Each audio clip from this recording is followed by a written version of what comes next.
இன்றே டவுன்லோட் செய்து உங்கள் ஃபேவரட் ஷோக்களை என்ஜாய் பண்ணுங்க. தப்புதாண்டி, தப்புதான். உன்னை நம்பாம நான் அவனை போய் நம்பினேன்ல, அதுக்குதான் செருப்பால அடிச்ச மாதிரி நம்பிக்கை துரோகம் பண்ணிட்டு போயிட்டான்.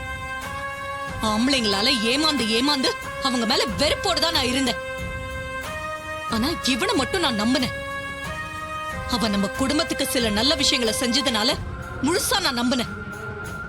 அவனும் ஏமாத்து பேர் வழிதான்னு நிரூபிச்சுட்டு போயிட்டானே.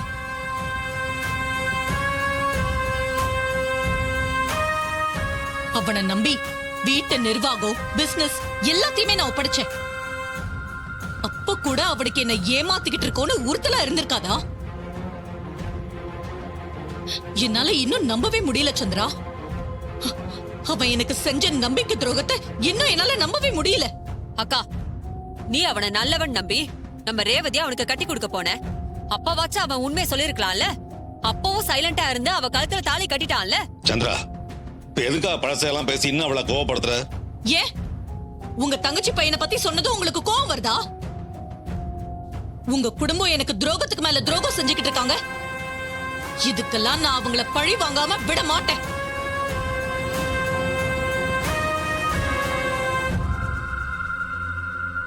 ஏங்க, நீங்க எப்பவுமே அவர் கூட தானே இருந்தீங்க.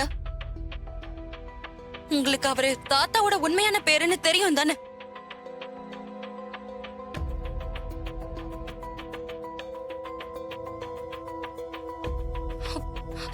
ஏங்க சொல்லுங்க, அவர் தாத்தாவோட பேருன்னு உங்களுக்கு தெரியும் தானே?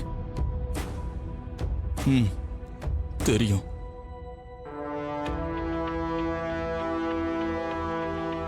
அப்புறம் ஏங்க சொல்லாம இருந்தீங்க?